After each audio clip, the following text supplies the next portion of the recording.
ایک اور اگزامپل بہت اچھی جو ہماری اسلامک ہسٹری کے اندر ہے وہ یہ ہے کہ جب حضرت ابو بکر صدیق رضی اللہ تعالیٰ عنہ جو تھے وہ مسلمانوں کے خلیفہ بنے تھے، تو انہوں نے کیا کیا تھا، انہوں نے خالد بن ولید رضی اللہ تعالیٰ عنہ کو مسلمانوں کا over all commander in chief بنا دیا تھا. اور خالد بن ولید رضی اللہ تعالیٰ عنہ کی جو بہادری تھی اور ان کی شجاعت تھی اور ان کی جو پاپولیرٹی تھی اپنے سپاہیوں کے اندر بھی، عام مسلمانوں کے اندر، اور ان کا جو روب اور دبدبہ جو کفار کے سامنے پڑ گیا تھا، اس کے بہت بہت اچھے ایفیکٹس ہوتے تھے. انفیکٹ اس حد تک بات چلی گئی تھی کہ خالد بن ولید رضی اللہ تعالیٰ عنہ کے بارے میں ہوتا تھا کہ جس یونٹ کو وہ لیڈ کر رہے ہوں گے، ظاہر بات ہے ہر وقت ہر یونٹ کو تو نہیں لیڈ کیا جا سکتا، جس یونٹ کو وہ لیڈ کر رہے ہوں گے لازماً اس یونٹ کو فتح نصیب ہوگی اللہ کی طرف سے، لازماً ہوگی. اور حضرت خالد بن ولید رضی اللہ تعالیٰ عنہ سے اگر کچھ چیزیں جلد بازی میں یا کسی چیز میں غلط ہو بھی جایا کرتی تھیں تو حضرت ابو بکر جو تھے وہ اس کے اوپر بہت نرمی دکھاتے تھے. حضرت عمر جو تھے وہ یہ چاہتے تھے کہ نہیں، اسٹینڈرڈ ہمیشہ مینٹین رکھنا چاہیے. حضرت عمر کہتے تھے کہ نہیں، یہ اسلام کی بہت بڑی خدمت کار ہیں. اور رسول اللہ صلی اللہ علیہ وسلم نے کیا کہا تھا خالد بن ولید رضی اللہ تعالیٰ عنہ کے بارے میں، سیف من سیوف اللہ، کہ یہ اللہ کی تلواروں میں سے ایک تلوار ہے. تو اس لیے حضرت ابو بکر صدیق رضی اللہ تعالیٰ عنہ انہوں نے ان کی تمام، اگر کوئی تھوڑی بہت غلطی ہو بھی جایا کرتی تھی ان سے، اس کے اوپر وہ ہلکا رکھا کرتے تھے. جب حضرت عمر بن خطاب رضی اللہ تعالیٰ عنہ خلیفہ بنے تھے تو انہوں نے یہ خط بھیجا تھا خالد بن ولید رضی اللہ تعالیٰ عنہ کو کہ میں اب کمانڈر ان چیف بنا رہا ہوں عبید اللہ بن جرح رضی اللہ تعالیٰ عنہ کو. اور اسی خبر کے ساتھ ابھی مسلمانوں کو ایک بہت بڑی جنگ ہونے والی تھی رومنز کے ساتھ. تو حضرت عمر کا جب یہ خط آیا تھا اس خط میں دو باتیں تھیں. ایک حضرت ابو بکر صدیق رضی اللہ تعالیٰ عنہ کی وفات کا ذکر تھا کہ وہ فوت ہو گئے ہیں. نئی بیعت کا ذکر تھا کہ حضرت عمر بن خطاب رضی اللہ تعالیٰ عنہ کے اوپر تمام مسلمانوں نے مدینہ میں بیعت کی ہے اور ارد گرد کے علاقے گورنر جتنے بھی ان تمام کو یہ حکم ہے کہ وہ بھی بیعت کریں. دوسرا حضرت عمر نے یہ کہہ دیا کہ عبید اللہ بن جرح جو ہیں وہ اب آپ کی جگہ جنرل ہوں گے. خالد بن ولید رضی اللہ تعالیٰ عنہ نے جب یہ خط پڑھا تھا، یہ بالکل ایو تھی کہ اگلے دن مسلمانوں کی رومنز کے ساتھ جنگ ہونی تھی. انہوں نے بہت بڑی حکمت عملی کیا دکھائی، دو ایموشنل باتیں تھیں اس کے اندر. ایک حضرت ابو بکر صدیق فوت ہو گئے ہیں، یہ بہت بڑی بات تھی مسلمانوں کے لیے. اور دوسری چیز کیا تھی، دوسری چیز یہ تھی کہ آپ اب کمانڈر ان چیف نہیں ہیں. تو ایک پرسنل لیول کے اوپر رہتے ہوئے انسان ہونے کے ناطے انسان کے اندر حسد بھی آ سکتا ہے، انسان کے اندر غصہ بھی آ سکتا ہے، انسان کے اندر یہ بھی فیلنگ آ سکتی ہے کہ کیوں میں نے کیا غلطی کی ہے، بغاوت بھی آ سکتی ہے، ان طرح کی تمام فیلنگز پیدا ہو سکتی ہیں. اللہ کے فضل سے دونوں میں سے کوئی ایک چیز بھی ایسی نہیں ہوئی کہ انہوں نے اپنی پوری آرمی کے اوپر یہ امپریشن نہیں دیا کہ مجھے ایسا کوئی خط ملا جس میں اتنی بڑی خبر آئی ہے. مسلمان لڑے اور مسلمانوں کو جب نصیب ہو گئی فتح تو اس کے بعد انہوں نے یہ ڈسکلوز کیا کہ حضرت ابو بکر جو ہیں وہ فوت ہو گئے ہیں اس طرح. اور حضرت عبید اللہ بن جرح کو کہہ دیا کہ اب آپ آ جائیں کمانڈر ان چیف اور میں اب آپ کے انڈر ایک نارمل سپاہی ہوں. اب امیجن کریں، یہ ہو سکتا ہے کہ آج کل کے دور کے اندر ہم یہ امیجن کریں کہ کوئی بھی جنرل جو ہوگا اس کو یہ کہا جائے کہ آپ کو ہم ڈی گریڈ کر رہے ہیں، نیچے لا رہے ہیں، اور نیچے سے کسی اور کو جو آپ کا جونیئر رہتا تھا اب اس کو میں اوپر لا رہا ہوں. اگر ایسا فیصلہ ہوگا تو کیا ہوگا؟ سب سے پہلے تو آرمی کو کر دے گی، سب سے پہلے تو فوج آ جائے گی. اور دوسرا یہ کہ ہوگا کیا، وہ استعفیٰ دے دے گا جنرل. یہ میری پرائیڈ یا میری ڈگنیٹی یا میرے ایگو کے خلاف ہے، سیلف ریسپیکٹ ہے میری. میں نہیں یہ کر سکتا کہ جس چیز کو میں لیڈ کر رہا تھا اب میں کہوں کہ میں اس کے اندر آئی ول بی لیڈ، دوسرے کو اور مجھے اس کے بارے میں بتائے گا کہ میں نے کیا کرنا ہے کیا نہیں کرنا، اور میرا جونیئر مجھے کرے گا. نہیں، یہ تو میں نہیں کر سکتا. یہ دنیا کی کسی آرمی میں نہیں اس طرح ہونے والا. جو ایگزامپل یہاں پہ سیٹ ہوئی ہوئی ہے اسلامی تاریخ کے اندر، یہ باقی کسی آرمی میں اس طرح نہیں ہونے والا. ابھی جو مسلمانوں کا آگے جو ہوا تھا، ایک میں آپ کو بات بتائی تھی کہ حضرت علی کے بعد اور پھر حضرت حسن رضی اللہ تعالیٰ عنہ کے اوپر ایک بریف دور آیا تھا خلافت کا. رسول اللہ صلی اللہ علیہ وسلم کی ایک حدیث ہے جس کے اندر آپ صلی اللہ علیہ وسلم نے یہ پیشن گوئی دی ہے کہ مسلمانوں کا جو نظام ہوگا وہ بالکل ٹھیک چلے گا 30 سال تک، فور 30 ایئرس، وہ 30 سال تک چلے گا. وہ 30 سال کس طرح بنتے ہیں؟ وہ 30 سال بنتے ہیں کہ حضرت ابو بکر صدیق رضی اللہ تعالیٰ عنہ کی خلافت تقریباً 2 سال، تقریباً 10 سال حضرت عمر بن خطاب رضی اللہ تعالیٰ عنہ کی خلافت، پھر تقریباً 12 سال کے قریب حضرت عثمان رضی اللہ تعالیٰ عنہ کی خلافت، تقریباً 4 سال حضرت علی رضی اللہ تعالیٰ عنہ کی خلافت، اور تقریباً 6 مہینے بنتے ہیں، 7 مہینے بنتے ہیں حضرت حسن بن علی رضی اللہ تعالیٰ عنہ کی خلافت کے. حضرت حسن کے دور کو شامل کرتے ہیں تو 30 سال پورے ہوتے ہیں. تو یہ خلافت راشدہ کا جو تو آپ صلی اللہ علیہ وسلم نے کہا تھا یہ 30 سال تک یہ رہے گا. اس کے بعد کیا ہو گیا تھا؟ اس کے بعد مسلمان جو تھے وہ ایک طرح کی ٹائٹل خلافت کا ہی رہا تھا، امیر المومنین ہی کہلاتے تھے، لیکن وہ ایک طرح کی موروثی بادشاہت ہو گئی تھی. موروثی کیا ہوتی ہے؟ جو ورثے میں مل جاتی ہے کہ بیٹے نہیں بن جانا ہے، پھر خلیفہ اگین ٹائٹل خلافت ہی ہوتا تھا. تو یہ خاندان جو تھا جس کا نام بنو امیہ تھا، اس خاندان کے اندر یہ خلافت پہ چلی گئی تھی اور اس خاندان کے اندر ہی رہی تھی، اس لیے اس کو امیت پیریڈ کہا جاتا ہے. بنو امیہ کا دور تھا یہ. لیکن بہرحال اس ایک غلطی اور ایک کمی کے بعد جس کی رسول اللہ صلی اللہ علیہ وسلم نے ایک پیشن گوئی دی تھی کہ سب سے پہلی چیز جو اٹھا لی جائے گی وہ امانت ہوگی کہ جو امین ہیں لوگ وہ صحیح جگہ کے اوپر اس کا حق ان کو ملے. جو لیڈ کرنے والے لوگ ہوں وہ لیڈ کریں جن کا حق بنتا ہے. سب سے پہلے یہ چیز اٹھا لی جائے گی. تو بنو امیہ کا دور آیا تھا، لیکن باقی خیر جو تھا وہ پھیلتا رہا تھا اسلام کا، اور اسلام بہت دور دور تک چلا گیا تھا. بنو امیہ کا ہی دور تھا جس دور میں اسلام یہاں پر بھی آیا تھا، ہندوستان کے اندر بھی آیا تھا. اور کس طرح آیا تھا؟ واقعہ کیا ہوا تھا جب اسلام یہاں پہ آیا تھا؟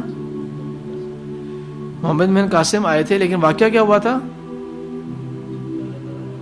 ہاں جی، راجہ داہر جو تھا ڈیپال کا، اس نے ایک مسلمانوں کے قافلے کو لوٹا تھا، اس میں سے عورتیں جو تھے ان کو سلیو بنا لیا تھا، اور ایک مسلمان لڑکی کا خط پہنچا تھا خلیفہ کو، تو اس کے اوپر یہ حکم ہوا تھا کہ ایک لشکر تیار کیا جائے اور وہاں پہ جایا جائے. تو محمد بن قاسم کو جو کہ بالکل ہی ینگ سے تھے ان کو بنا کے بھیجا گیا تھا، اور ان کی جو عدل تھا اور ان کے اندر جو انصاف پرستی تھی اور جو مائنورٹیز کو رائٹس دینا، ان کو حق دینا ان کا، وہ اس چیز کا اتنا زیادہ فائدہ ہوا تھا کہ بہت کم ٹائم میں ان کے اپنے صرف چند سال کے اندر یہ سندھ اور یہ جو لوور پنجاب وغیرہ یہ سارے علاقے کے اندر اسلام جو تھا اس کا سرکل بہت جلدی پھیلتا گیا. وہ انفارچونیٹ بات ہوئی تھی کہ جب ان کو ایک سازش کے تحت واپس بلا لیا گیا تھا ایک جھوٹی گواہی کی بیس کے اوپر، اور وہ اسلام جو تھا وہاں سے پھر دوبارہ تھوڑا سا ریٹریٹ ہو گیا. دوسری طرف اسلام جو تھا وہ یورپ کے اندر داخل ہوا تھا. یورپ کے اندر کہاں سے داخل ہوا تھا اسلام؟ افریقہ کی ٹاپ سے جو اسپین کا راستہ ہے، جس طرح کہ آپ کو میپ کے اندر نظر آ رہا ہے، یہ بہت تھوڑا سا جگہ ہے. کس نے لیڈ کیا تھا مسلمانوں میں سے؟ طارق بن زیاد نے. اور طارق بن زیاد کی خاص بات کیا آتی ہے اس کے اندر؟ اس جنگ کی سب سے بڑی اسٹریٹجی کیا تھی کہ جب وہ وہاں پہ گئے تھے تو انہوں نے وہاں لینڈ کرنے کے بعد ساری کشتیوں کو جلا دیا، توڑ دیا، جلا دیا، جس کے اوپر فوج کے لوگ کہے گے یہ کیا آپ نے کیا ہے، ہمارے پاس ریٹریٹ کا راستہ ہی نہیں رہا. تو انہوں نے کیا کہا تھا؟ یہی میں چاہتا ہوں کہ تمہارے ذہن میں خیال تک نہ آئے کہ واپس بھی جایا جا سکتا ہے، یا تو لڑنا ہے یا مرنا ہے ادھر ہی، کوئی اور راستہ ہے ہی نہیں تمہارے پاس. تو اسلام جو ہے وہ اس طرح اسپین کے اندر آیا تھا، اور کم سے کم 500 سال اسپین کے اندر آیا تھا.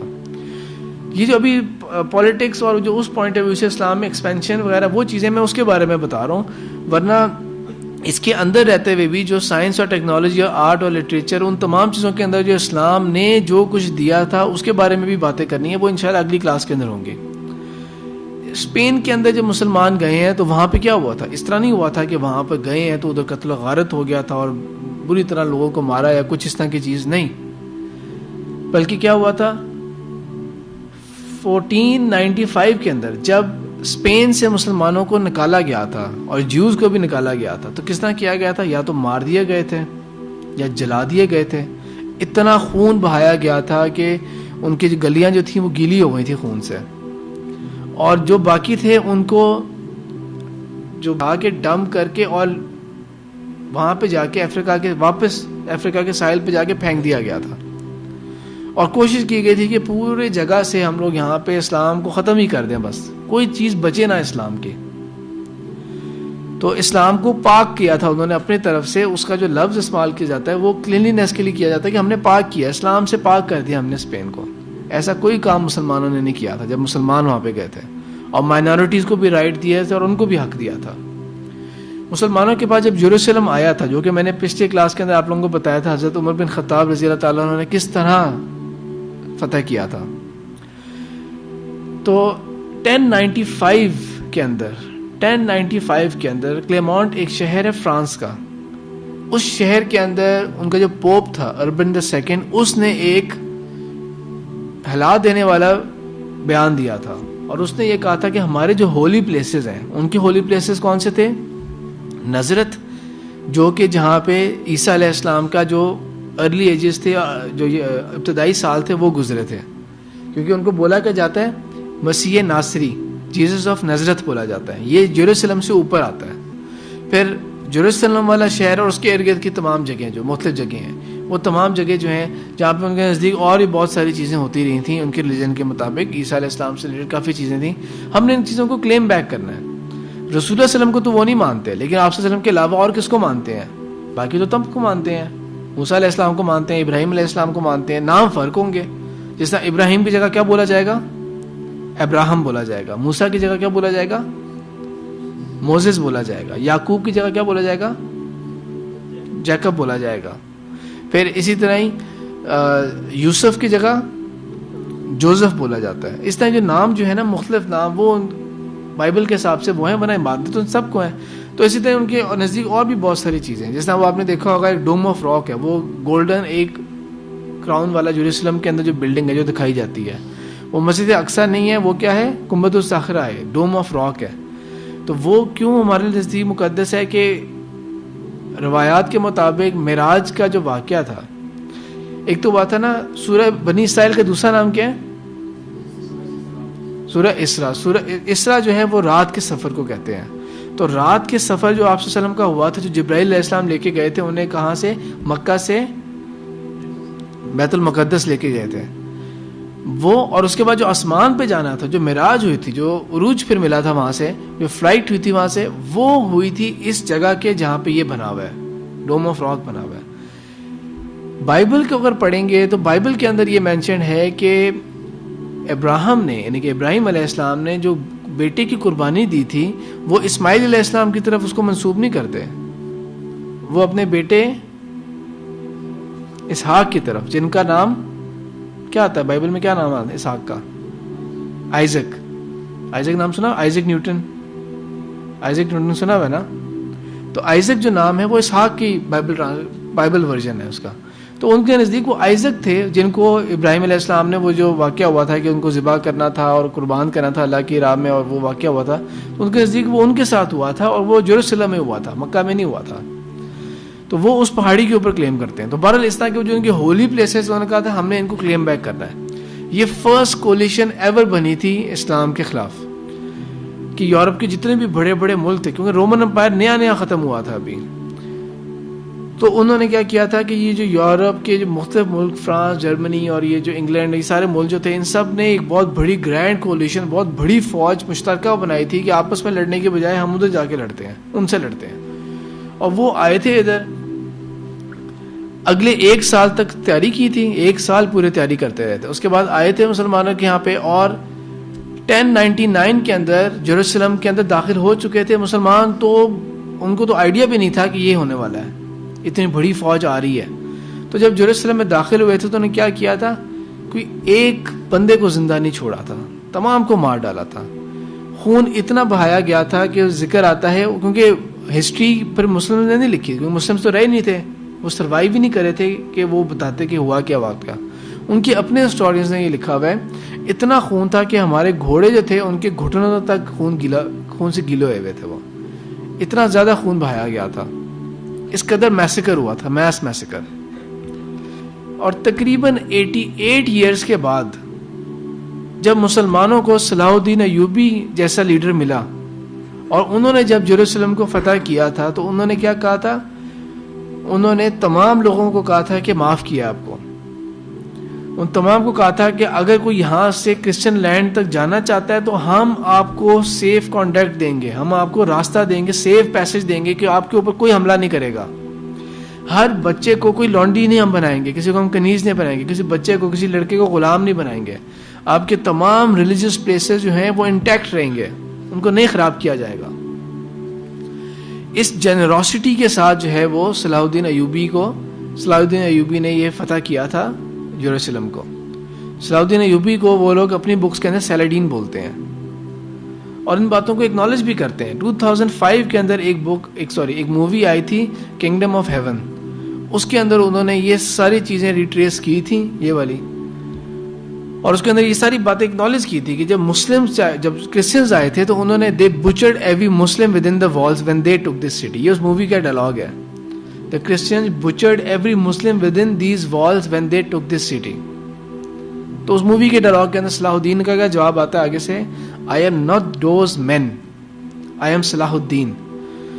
تو مسلمان جب فاتح ہوتے ہیں تو اس طرح فاتح ہوتے ہیں جس طرح کہ حضرت ابو بکر نے جب شروع میں ہی مسلمانوں کو 10 پوائنٹس دیے تھے, جب فتح ہونا ہے تو کوئی کھیتی خراب نہیں کرنی, درخت کو آگ نہیں لگانا, ریلیجیس پلیسز کو خراب نہیں کرنا, جو ان کے پریسٹ ہوں گے ان کو ہیوملیٹ نہیں کرنا, مارنا نہیں ہے, بوڑھوں کو نہیں مارنا, عورتوں کو کچھ نہیں مارنا, بچوں کو نہیں مارنا. یہ تمام جو پوائنٹس بتائے تھے, جانور جو ہے لائف سٹاک ہے اس کو خراب نہیں کرنا, تمام چیزیں جو ہیں مسلمانوں کو جو ہدایات دی تھی مسلمان ان کے مطابق چلتے رہتے.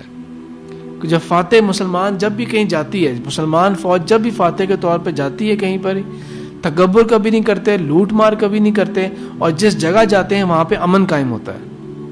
پھر میپ کے اوپر آپ دیکھیں کہ پاکستان کا جو یہ سارا علاقہ ہے, جو آدھا پاکستان اس دور میں آیا تھا, اس کے آپ دیکھیں گے رائٹ ٹاپ کے اوپر جو ہے یہ بالکل چائنا کے کنگڈم تک ٹچ کر لیا تھا مسلمانوں نے, چائنا کے کنگڈم تک گئے تھے مسلمان.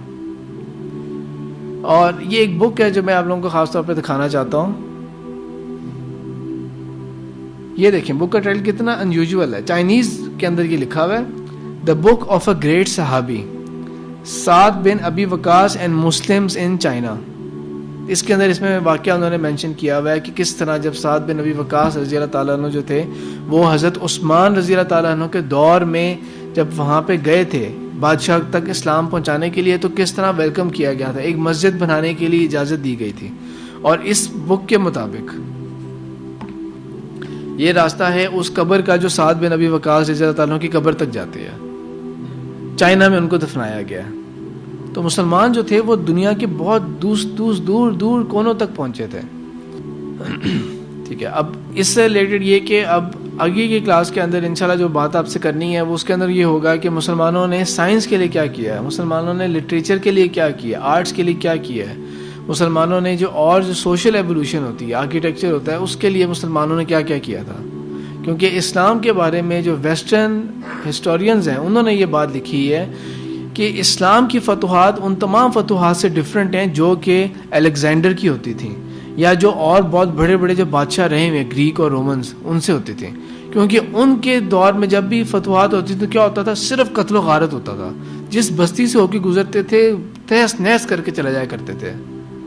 لیکن مسلمان جہاں جہاں گئے ہیں وہاں پہ ہمیشہ امن آیا ہے, وہاں پہ ہمیشہ سکون لوگوں کو ملا ہے, وہاں پہ لوگوں کو ہمیشہ پروٹیکشن ملی ہے.